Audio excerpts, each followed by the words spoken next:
जहां एक और पूरा देश और पूरी दुनिया सनातन धर्म के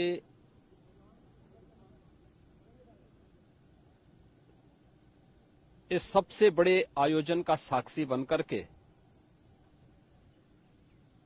गौरव की अनुभूति कर रहा है,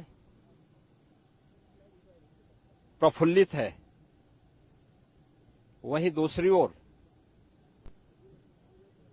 सनातन धर्म के खिलाफ सपारी लेकर के षड्यंत्र करने वाले तत्वों के द्वारा लगातार शरारत पे शरारत करते हुए झूठ के और असत्य के नित नए प्रतिमान भी गढ़े जा रहे हैं।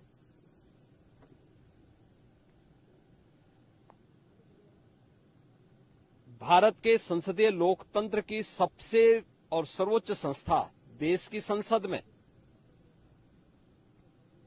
कांग्रेस अध्यक्ष श्री मल्लिकार्जुन खड़गे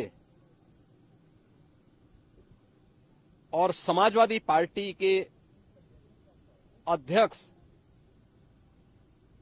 श्री अखिलेश यादव का वक्तव्य इस ओर सबका ध्यान आकर्षित करता है। ये दोनों वक्तव्य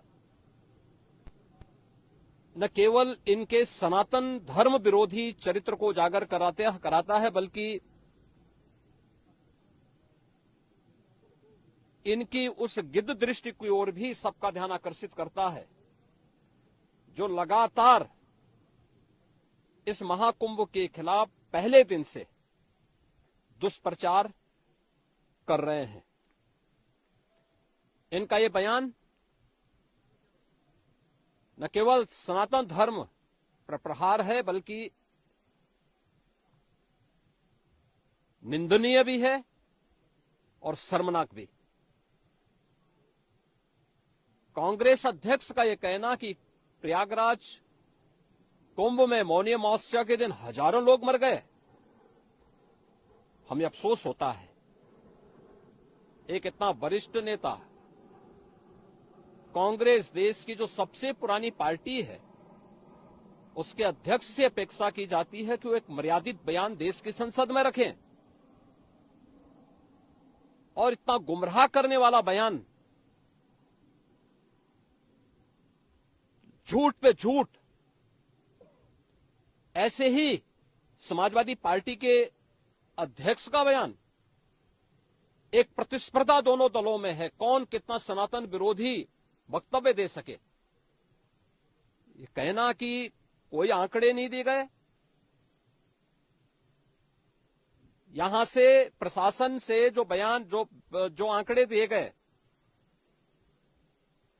उन आंकड़ों को मैंने भी सबके सामने रखा।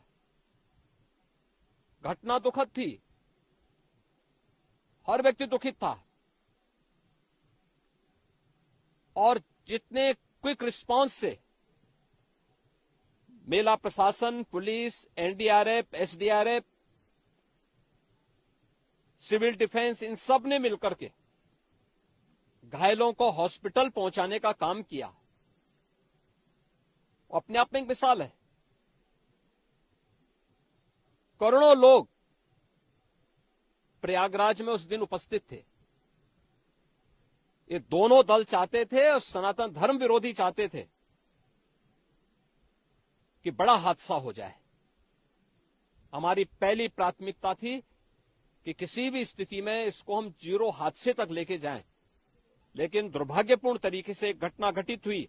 लेकिन जितने क्विक रिस्पांस से प्रशासन ने और सभी संबंधित संस्थाओं ने कार्य लेकर के उन्हें हॉस्पिटलाइज किया, उसमें कुछ लोग उस हादसे के शिकार हुए, वह दुखद है। उन सभी परिवारों के प्रति हम लोगों ने अपनी संवेदना भी व्यक्त की और उसके लिए कुछ आर्थिक मुआवजा भी घोषित किया।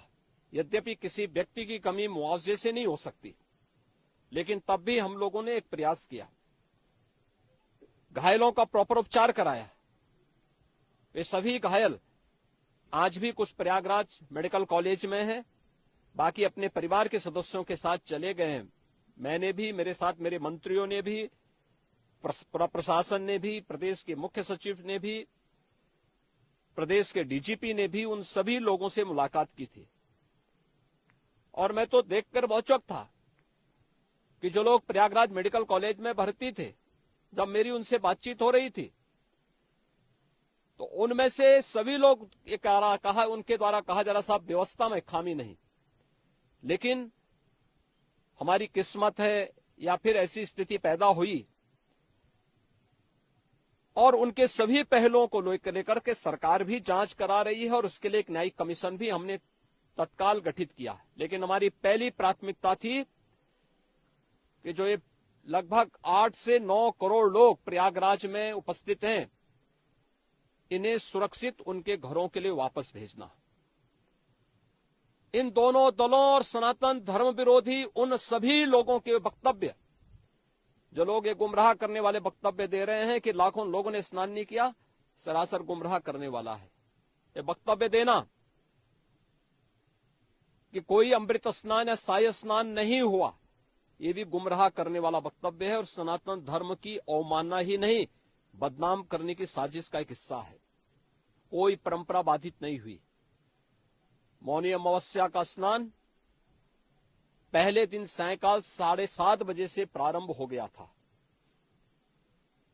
और अगले दिन पूरे दिन भर देर सायंकाल तक मौनी अमावस्या का मुहूर्त था। स्वाभाविक रूप से अखाड़ों ने हादसे के तत्काल बाद मेला प्राधिकरण के साथ बातचीत करके अपने स्नान को स्थगित किया था कुछ देर के लिए। और फिर जब मेरी उनसे बातचीत हुई दोपहर के बाद, सभी अखाड़े और पूज्य संतजन, आचार्य महामंडलेश्वर, वे इस स्नान का हिस्सा बने और वही परंपरागत तरीके से सभी स्नान भी हुए। इस महाकुंभ में 3 अमृत स्नान थे, मकर संक्रांति, मौनी अमावस्या और बसंत पंचमी। इन तीनों में अमृत स्नान हुए जिसमें सभी अखाड़े भागीदार बने। पौष पूर्णिमा से आयोजन प्रारंभ हुआ। समाजवादी पार्टी के अध्यक्ष का यह वक्तव्य भी कि सरकार ने 100 करोड़ की घोषणा की थी, मुझे लगता है कि उनको बयान थोड़ा पढ़ना चाहिए। ये लोग 12 बजे सो करके उठने वाले लोग हैं। कार्यालय स्टाफ जिस प्रकार का इन्हें नोट बना करके देता है, ये उस प्रकार का वक्तव्य बना करके सामने प्रस्तुत करते हैं और फिर उसके अनुसार उसको लीडर के रूप में नहीं बल्कि एक रीडर के रूप में सबके सामने उस वक्तव्य को पढ़ करके अपनी जगहसाई करते हैं और राजनेताओं की भी जगहसाई करते हैं। यही स्थिति मैंने बार बार कहा कि महाकुंभ में